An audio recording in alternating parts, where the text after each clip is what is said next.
समस्तंकु नमस्कार। मु गौरव शिवाजी इसलवार जिलापाल और जिला निर्वाचन अधिकारी बोलंगीर। आम जिले स्पेशल इंटेंसिव रिविजन फेज 3 2026 रे शेड्यूल आसी जाइए। से हिसाब रे जो माने 1/7/2026 रे 18 इयर्स कंप्लीट करिवे से माने नुआ वोटर रे एनरोल हो पारिबे।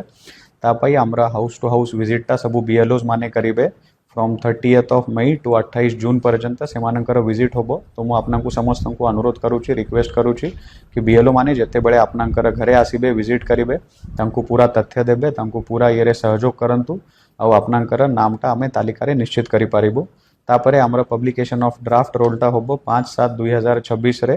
तापरे जदि कहार किछि क्लेम्स और ऑब्जेक्शन अछि आपन माने 5/7/2026 टू 4/8/2026 पर्यंत से ऑब्जेक्शन और क्लेम्स फाइल करि पारिबे।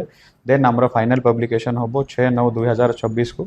तो आमको जदि सक्सेसफुल इलेक्शन आमर डेमोक्रेसी को जदि स्ट्रेंथन करिवार अछि तो आमको स्पेशल इंटेंसिव रिविजन बहुत इंपोर्टेंट अछि। तापय आपनकर समस्त को सहयोग दरकार और हमरे बीएलओ माने जो टीम वर्क करिवे ताको अपन सब बेले कोऑपरेट करंतु। जदि किछि क्लेम्स ऑब्जेक्शन अछि आमर रिस्पेक्टिव एपिलेट अथॉरिटी भी अछि, सेठी आपन माने आपनकर ग्रीवांसटा फाइल करि पारिबे।